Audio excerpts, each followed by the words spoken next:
My name is Emily Davis, and I am 38 years old. My sister mocked my kids, calling them mediocre. I smiled and said, "You never see us again," and left. Then I cut off her kids' college fund. If you have ever felt betrayed by the people who should have been your biggest supporters, let me know where you are watching from. The champagne tasted like acid in my throat, but I continued smiling as my sister Charlotte's comments resonated around our parents' living room.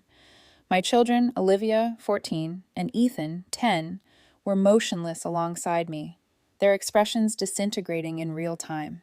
These are my sister's children. No awards, no skill, exactly like their mother. Charlotte's manicured finger glided toward her own daughter, 18-year-old Malene, who stood there with a smile that precisely matched her mother's. This is what success looks like. The room exploded with laughter. My parents, aunts, uncles, and family friends who had seen me grow up, every single person thought this was funny. Olivia's hand slid into mine, shaking. Ethan snuggled into my side, attempting to vanish. My heart broke for them, but something else took hold at that moment, something cold and calculating that I had never experienced before. I raised my glass higher, my grin unwavering. Cheers. This is the final time you'll see us. The laugh ceased immediately. My mother's face wrinkled with uncertainty. Charlotte's sneer wavered. My father dismissed me, saying, "Don't be so dramatic. It's only a joke, is it?" I laid my glass down with meticulous care. Olivia, Ethan, get your jackets. They dashed toward the hallway.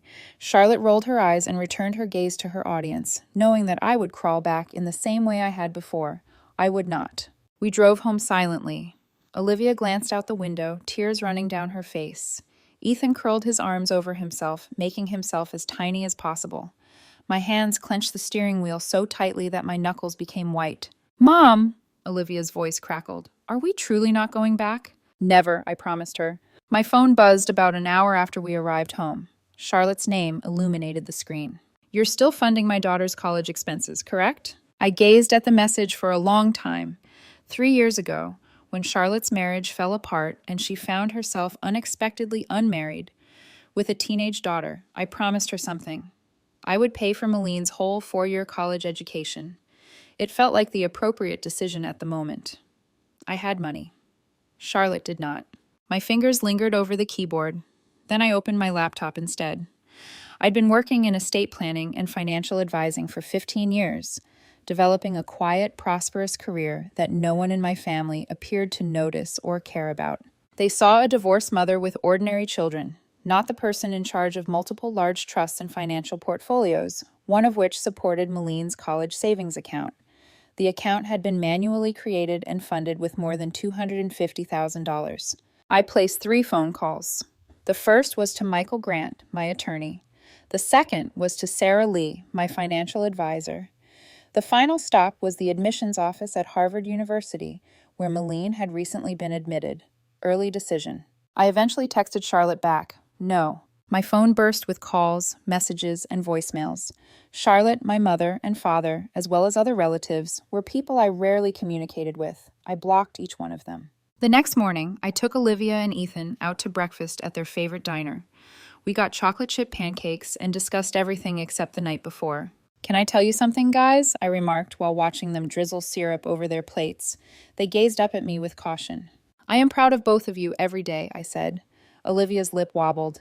"But we have no medals." "Olivia plays the piano brilliantly," I remarked firmly. "She taught herself how to write music." Ethan made a robot out of old electronics he bought at garage sales that moves and lights up. You're both compassionate, imaginative, and bright children. That is not nothing.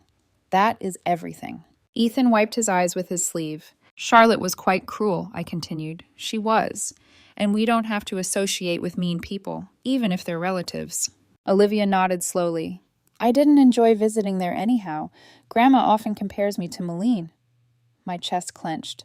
I realized how blind I had been to so much, normalizing their casual brutality, since it had always been present like background noise throughout my existence. Over the next few days, I worked with my financial advisor and solicitor to reorganize Malene's college savings. I had opened a custodial investment account for Malene 4 years ago, putting money on a daily basis until it grew to more than $250,000. Because I controlled the account, I had the legal authority to amend its terms.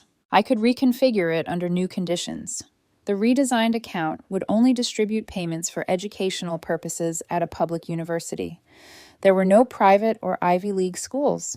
The money was still large enough for 4 years at a good state school with careful planning, but it wasn't the blank check Charlotte had hoped for. Harvard's tuition alone cost almost $65,000 per year. Maline's admittance was subject to providing confirmation of financial capabilities by late February. It was January 2nd. The reorganization process required meticulous preparation. I spent hours with my financial consultant, Sarah, going over every detail. She'd known me for 14 years and had seen my family dynamics firsthand over a few disastrous dinner encounters. "Are you sure about this?" Sarah inquired, though her tone suggested she already knew the answer. "Completely certain. I want everything documented, every interaction recorded, and every decision based on legal precedent. Charlotte is about to lose her sanity. Charlotte will realize that her deeds have repercussions." I signed another form steadily and deliberately. Sarah sat back in her chair and looked at me with something like adoration. "I have never seen you like this. You're generally quite accommodating with them." I was a doormat. I made a correction. Being accommodating is not the same as being a doormat. I let them walk all over me because I hoped they would finally notice me, really see me. And now I know they never will. They do not want to see me. They want a supporting character in Charlotte's tale, someone who makes her appear superior in contrast. The reorganization paperwork was completed on January 5th. Charlotte got an official notification on January 8th. My phone rang 19 times that day. I responded to none of them. By January 9th, Charlotte had arrived at my office. Melissa contacted me in a panicked voice. "She's causing a scene in the lobby. Should I contact security?" I stepped out to see Charlotte yelling at Melissa, her face blotchy and angry. Other guests in the waiting room were uneasy, some shooting on their phones. "You cannot do this," Charlotte screamed when she saw me. "That money is Maline's. You promised." "Lower your voice," I replied softly. "You are bothering my clients." "I don't care about your customers. You are wrecking my daughter's life." "I am not destroying anything. There is still money available for her education, just not at Harvard." "Harvard is her ideal school." "Then she should have sought scholarships just like everyone else. Perhaps you should have saved for her school instead of expecting me to cover the full cost." Charlotte's jaw dropped open. "You are my sister. Family helps family. Families do not ridicule each other's children. When children are humiliated, their families do not laugh at them." I kept my voice professional. "You had the opportunity to be family. You chose cruelty instead. You can now live with your decision. Mom and Dad are upset with you." "I'm certain they are. They can share your disappointment. Maline works really hard for that acceptance, and she can work hard in a public university. Charlotte, public schools have produced a large number of successful graduates. Isn't that prestigious enough for you?" Her eyes narrowed with hate. "You're jealous. You've always been envious that Maline is better than your substandard children." Something chilly sank into my chest. "Get out of my office. If you come back, I will arrest you for trespassing." "You can't?" "Yes, I can. Melissa, please contact security." 2 security guards came within minutes. Charlotte screamed threats over her shoulder, warning that I would regret it, that she would sue me for all I owned, and that I would die alone and lonely.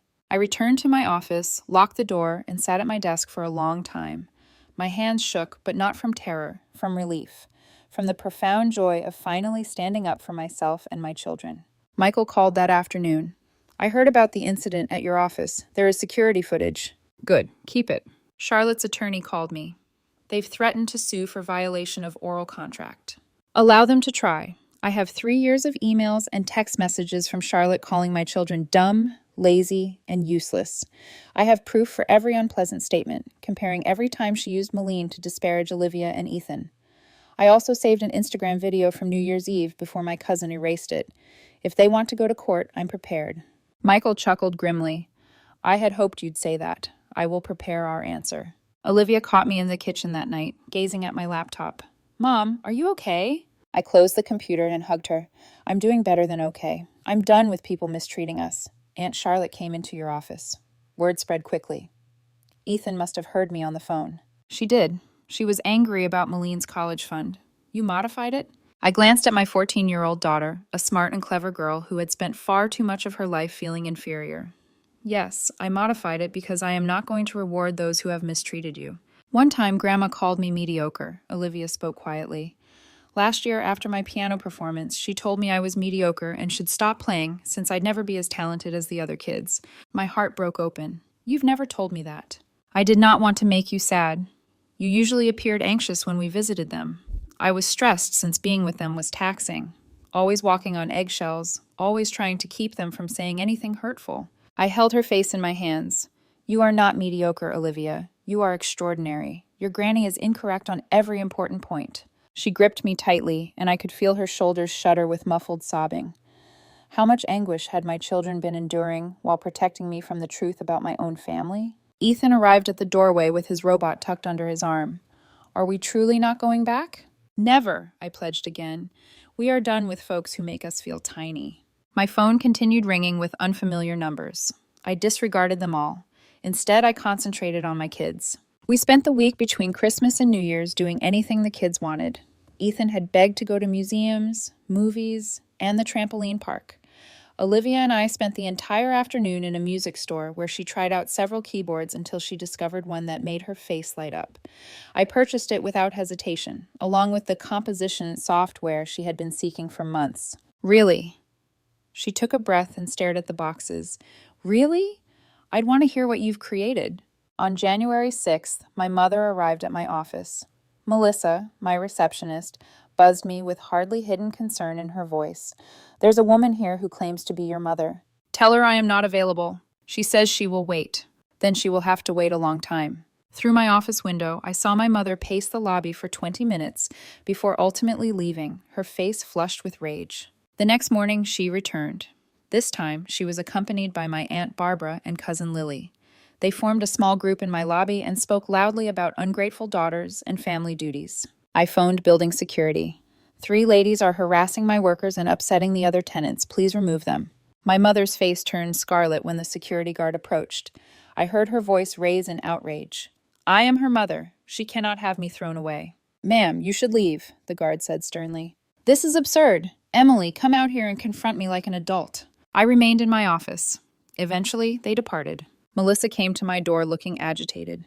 I am sorry you had to deal with this. Do not apologize. You handled it perfectly. I paused and then made a choice. If any of them come up again, you have my permission to contact the police. I am going to submit an official no trespass order against all 3 of them. Her eyebrows raised. Wow, are you serious about this? Deadly serious. They've shown up twice, disturbing my company. I will not tolerate it. That evening, a certified letter came to my home. I opened it to discover a demand letter from Charlotte's attorney, saying that I had verbally agreed to pay for Maline's schooling and was now in breach of that agreement. The letter was packed with legal jargon, evidently intended to scare someone without legal assistance. It sought that Harvard's full financing be restored immediately, as well as compensation for mental pain and lost future earning potential. I genuinely laughed out loud when reading that. I sent it to Michael with a short letter. Handle it. He responded with joy within an hour. What followed was 2 weeks of legal maneuvering, which I observed from a safe distance. Michael was a former prosecutor with a keen mind and no tolerance for bogus litigation. He'd been looking for a case like this. He wrote Charlotte's attorney a letter that he described as professionally devastating.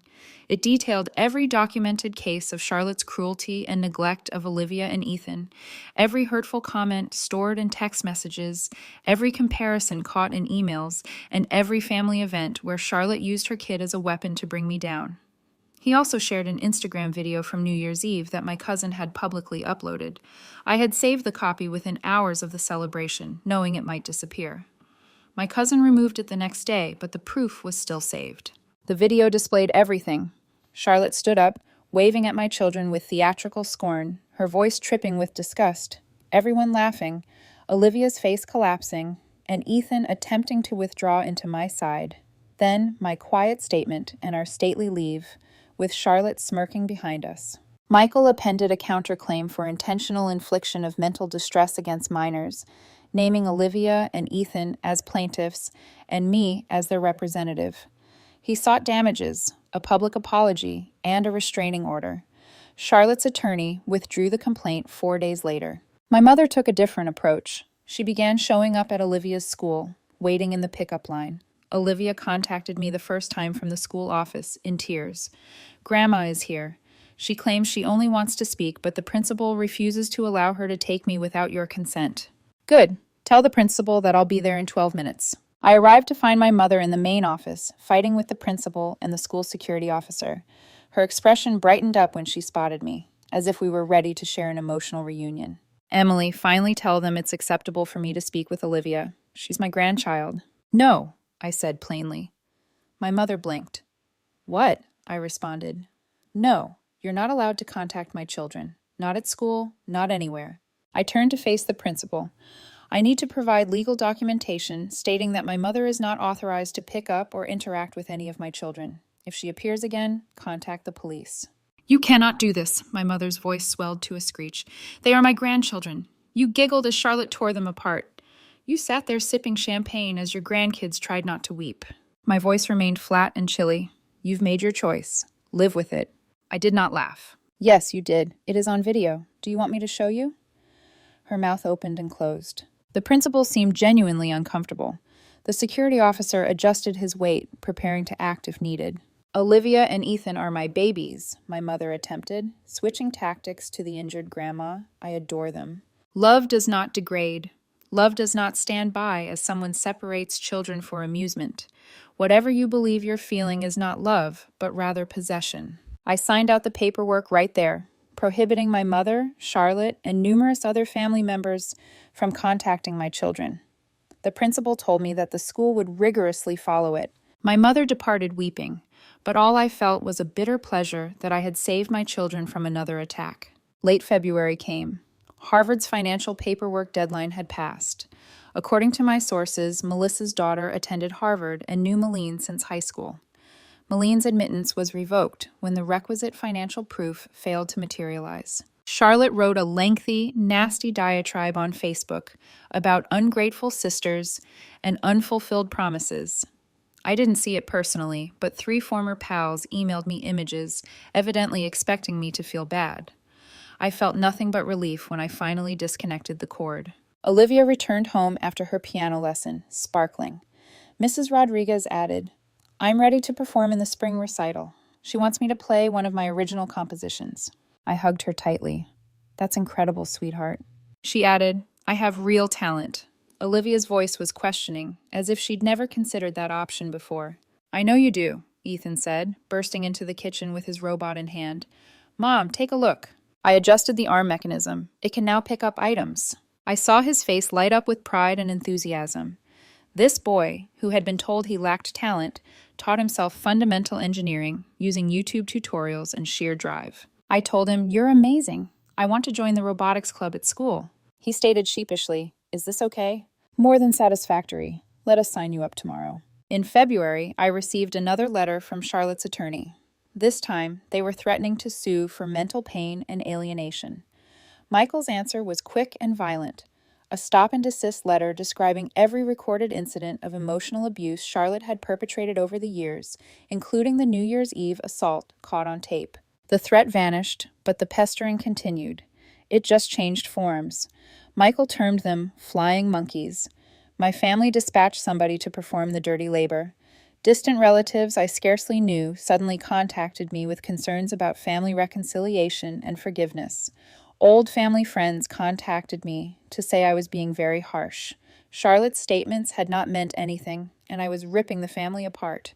You are ruining your parents, Aunt Barbara informed me. During one especially nasty phone call, I had accidentally answered, Your mother cries every day. Your father's blood pressure is quite high, all because you cannot take a joke. I repeated the joke bluntly. Charlotte has a strong sense of humor. She always has. You are just overly sensitive. In front of a large group of people, she referred to my children as talentless. She compared them negatively to her daughter and pushed everyone to mock them. That is not funny, Barbara. That's harsh. Oh, for goodness sake. Kids require thicker skin. The world is hard. The world is hard enough. Home should be protected. The family should be protected. If you don't comprehend it, we don't have anything further to say. I hung up and blocked her number. However, more kept arriving.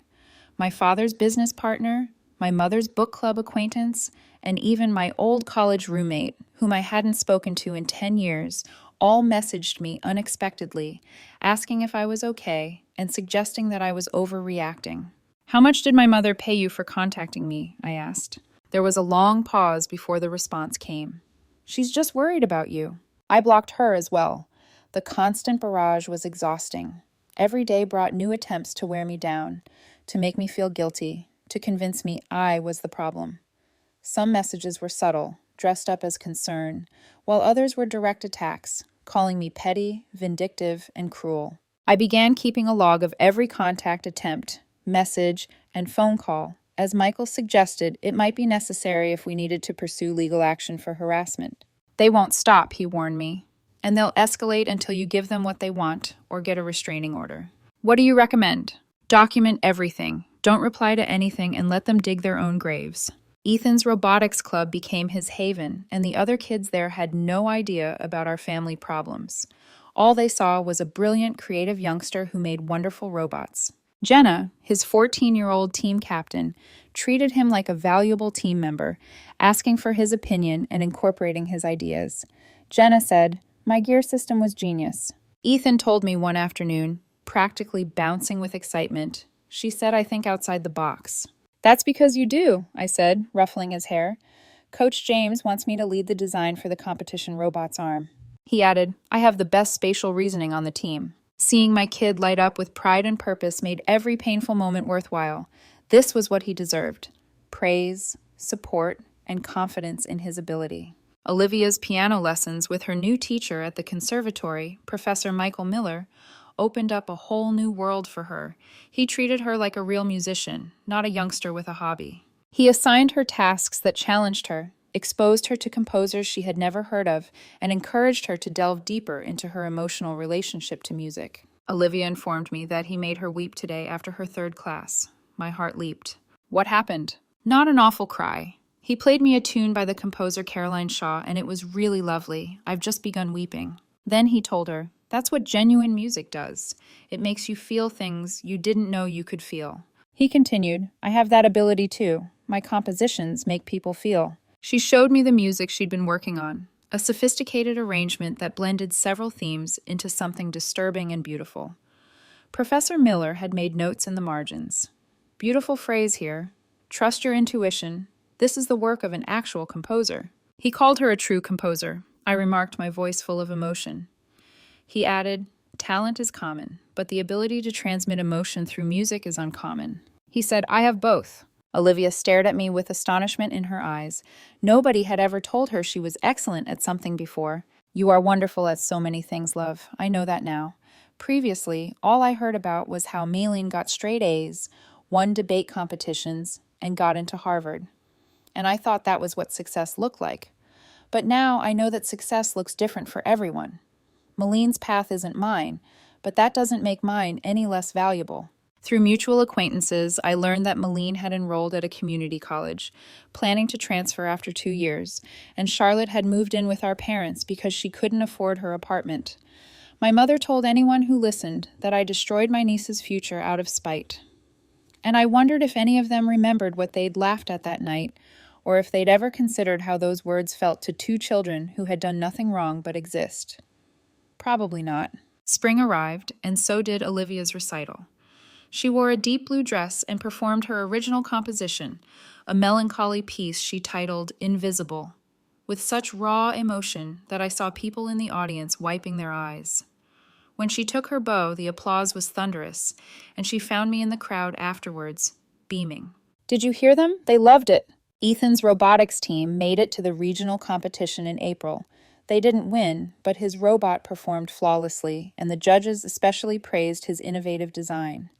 He came home with a third-place medal and a certificate, which he proudly displays in his room. "No medals, huh?" he said, staring at his trophy with satisfaction. I laughed. Not a single one. In May, I received an invitation to my cousin Lily's wedding. She'd been one of the people laughing that night. I RSVP'd no without explanation, and she called me, confused and hurt. "Emily, what's going on? You're my family." "Family doesn't humiliate each other's children for entertainment," I said calmly. "That was months ago. Charlotte was just playing around. You're being so sensitive." You laughed as my kids stood there trying not to weep. That's not sensitivity, that's consequences. Are you really going to throw away our entire relationship over this? I'm not throwing anything away. I'm just done pretending casual cruelty is acceptable because we shared DNA. She hung up on me, and I deleted her contact information and moved on. But Lily's wedding became a turning point in ways I hadn't expected. Without me there, the family apparently spent the entire reception talking about me. about how I'd changed, how cold I'd become, and how I'd abandoned everyone for nothing. Kelly, an old friend who had been invited to the wedding and had witnessed the entire spectacle, called me the next day, furious on my behalf. Emily, they spent hours trashing you. Your mother gave this whole speech about ungrateful children and broken families. Charlotte cried at the rehearsal dinner about how you destroyed Maline's dreams. It was a nightmare. But here's the thing. Not everyone agreed with them. Rachel's husband's family was there, and they were clearly uncomfortable. A few people pushed back, asking why you'd cut contact. And when your mom explained about the New Year's Eve thing, several people looked horrified. Really? Yeah. One of the groom's aunts actually said, "Wait, she insulted your grandchildren to their faces, and you're mad that your daughter protected them?" Your mother attempted to backtrack, saying it wasn't so horrible, but everybody had phones. Someone had rescued. They resurfaced the Instagram video from New Year's before your cousin erased it. I sat down heavily. They watched the video. They saw it. And Emily, this is horrible, like very terrible. I'm watching as an outsider without the familial setting. It appears like an adult lady tormenting children while everyone laughs. The groom's family was outraged. I overheard his mother telling him later that your family had significant dysfunction issues. That is definitely the understatement of the year. I wanted you to realize that not everyone believes you're incorrect. Some of us witnessed precisely what occurred. And for what it's worth, I regret not speaking out that night. I should have said something. Kelly's call was more important than she probably thought. I'd been carrying the weight of being the villain in everyone's narrative, wondering if I'd overreacted or was being too harsh, but I was not. I'd shielded my children from those who had shown they couldn't be trusted with their emotions. Olivia's year-end recital with Professor Harrison took place in June. The conservatory presented it in their lovely music hall, which has superb acoustics and velvet chairs. Olivia played 3 pieces, 2 classical choices, and 1 of her own creations. Her original composition, called Emergence, was magnificent. It began gentle and timid, gradually developing into something forceful and victorious. The crowd sat in total stillness as she performed, and when she was done, the ovation was quick and deafening. Professor Harrison stepped up and cheered with everyone, smiling with delight. Olivia took her bow, her face gleaming, and spotted me in the audience. I mouthed, "I love you," and her smile spread even wider. Afterward, numerous individuals approached us, other parents, music professors, and even some elite conservatory students. They all wanted to congratulate Olivia and express how affected they were by her performance. "Your daughter has exceptional talent," one woman told me. She identified herself as Dr. Miranda Chen, a music professor at the State University.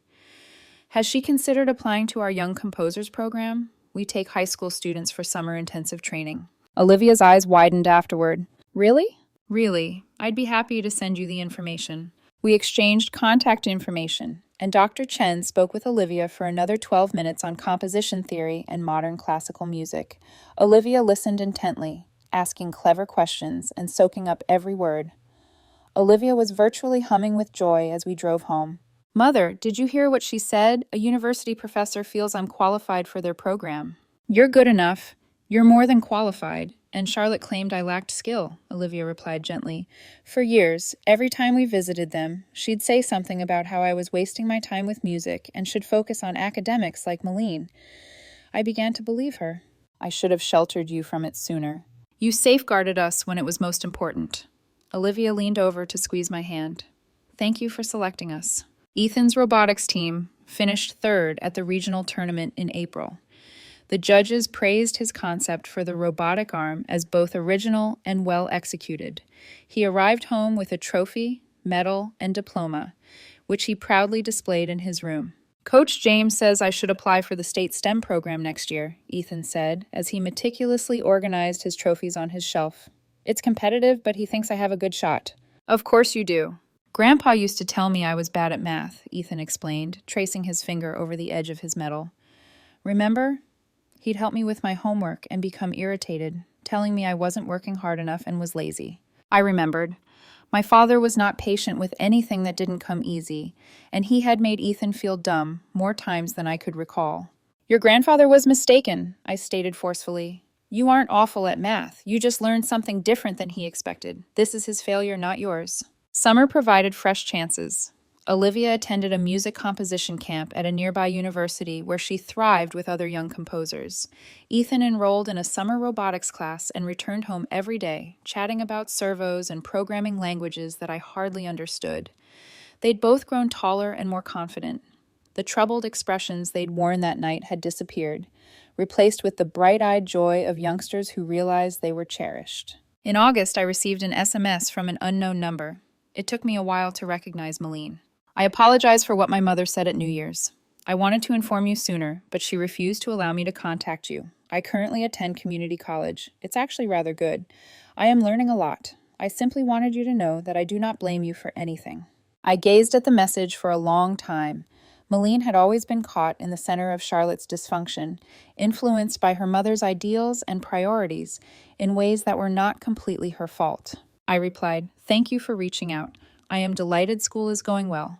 You are always welcome to come by if you wish to discuss without your mother." She never accepted my offer, but the fact that she had sought me out made me feel like something had changed, even marginally. September brought a new school year.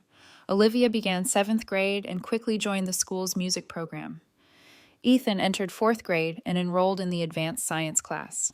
On September 30th, I was formally invited to my parents' 40th anniversary party.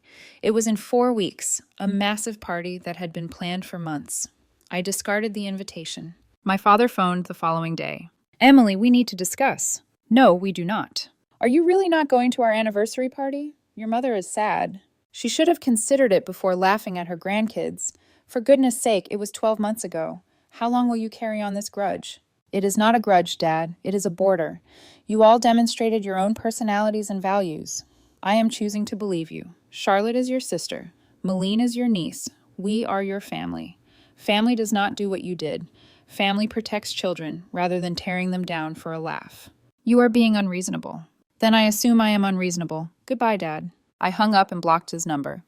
The anniversary celebration happened without us. I took Olivia and Ethan to an amusement park instead, where we spent the entire day riding roller coasters, eating pricey food, and laughing until our sides hurt. "This is the best Saturday ever," Ethan said, his face covered in cotton candy. Olivia nodded, smiling. "Much better than a dull party." "Much better," I agreed. October brought colder temperatures and a sense of tranquility that I hadn't felt in years. I quit waiting for my family to apologize or change. I had given up hope that they would suddenly view my children as entirely worthy and valued persons as I did. I had just gone along without them. Olivia's music instructor called me in for a conference. My heart sunk, anticipating trouble. However, Mrs. Rodriguez smiled. "Olivia has great talent," she stated. "I've been teaching for 23 years and have seldom seen pupils with her instinctive command of composition. Have you considered getting private lessons from a more specialized teacher?" I hadn't considered it. Every year, a professor at the conservatory takes on a few young students. I'd like to propose Olivia if you are interested. "Olivia, what are your thoughts?" I asked, her eyes shone. "Really? What about the conservatory?" We met with the professor the next week. He listened to Olivia perform 3 of her works while inquiring about her approach and influences. When she was finished, he sat back and watched her carefully. "You have something special," he informed her. "Something that cannot be taught, but rather fostered. I'd be thrilled to work with you." Professor Michael Harrison was a pivotal role in Olivia's musical education. Olivia seemed to glide away from delight. On the way home, she turned to me, tears in her eyes. Charlotte claimed I didn't have skill." "Your aunt was incorrect on a number of issues. I am happy we left." "Me too, dear." Ethan's robotics team began preparing for the state tournament. He spent hours in our garage, which I turned into a workshop for him, tuning and correcting his most recent masterpiece. His professors informed me he excelled in math and physics, indicating a great talent for engineering. Charlotte sent me a Facebook friend request back in November. I refused it. She sent another the next day, but it was denied again. On the 3rd day, she made a new account and contacted me personally. "Could we please talk? I acknowledge that I made a mistake. I miss you." I read the message, then erased it without responding. December arrived, marking the 1-year anniversary of that terrible New Year's Eve. Olivia and Ethan were different children today, confident, comfortable, and thriving in ways they had never experienced before. "Are we doing anything for New Year's this year?" Olivia inquired. "What would you like to do?" "Can we remain at home and watch movies? Is it just us?" "That sounds wonderful." On New Year's Eve, the three of us baked homemade pizza, played board games, and watched the ball drop on television from our couch. At midnight, we toasted with sparkling cider. I said, "Fresh beginnings." Olivia added, "We are enough just the way we are." "To the family that chose us," Ethan stated gravely. We clinked our glasses, and I felt a deep sensation of light wash over me. This was family. This was home. This was sufficient. My phone vibrated with a text from an unknown number. "Happy New Year, sis. I hope you are pleased with yourself for wrecking this family." I read it once and blocked the number. Charlotte's remarks were no longer effective in this situation. "Who was that?" Olivia asked. "Nobody significant," I muttered, putting my phone away. "So, who wants more pizza?" The last year had taught me something important. You cannot compel others to appreciate you, but you can definitely refuse to accept their devaluation. You can walk away. You can make anything better. Sometimes the greatest act of love is knowing when to go. My children now understand this. They'd seen me stand up for them, defend them, and prioritize them over responsibility and guilt, as well as a frantic want to be accepted by people who'd never seen me before. They had learned that their worth was not defined by the judgments of others, including family, especially not family who use them as props in someone else's superiority complex. Olivia's music continues to thrive. Ethan's robots become increasingly advanced. They established friends who valued them, teachers who supported them, and gradually constructed lives that were unrelated to a family that had abandoned them. I discovered something surprising: freedom. The flexibility to define family in my own way. The ability to demand respect rather than beg for morsels of praise. The ability to walk away from harmful situations without feeling guilty. Charlotte never received her apologies or reconciliation. My parents never had their docile daughter back. Maline's Ivy League education was never supported by her aunt, whom she had learned to despise. But Olivia received her music. Ethan received his robots. And I gained my children's trust, happiness, and the assurance that I would fight for them no matter what. That was more valuable than all the champagne toasts and family reunions in the world. Olivia played at a famous young music showcase on a cold spring evening in late April, exactly 1 year and nearly 4 months after everything happened. Her composition moved the crowd to their feet. Strangers came up afterward to compliment her talent, inquire about her training, and tell her she had a promising future. Ethan stood next to me, smiling with joy for his sister. I looked at my children, my seemingly ordinary, talentless youngsters, and felt my heart fill with a strong love that required no confirmation from others who had proved themselves unworthy of witnessing it. "No medals, no talent," I mumbled to myself, recalling Charlotte's sneer. Olivia noticed my words and smiled up at me. "Just like their mother, correct?" I agreed, drawing them both closer, and we're doing nicely.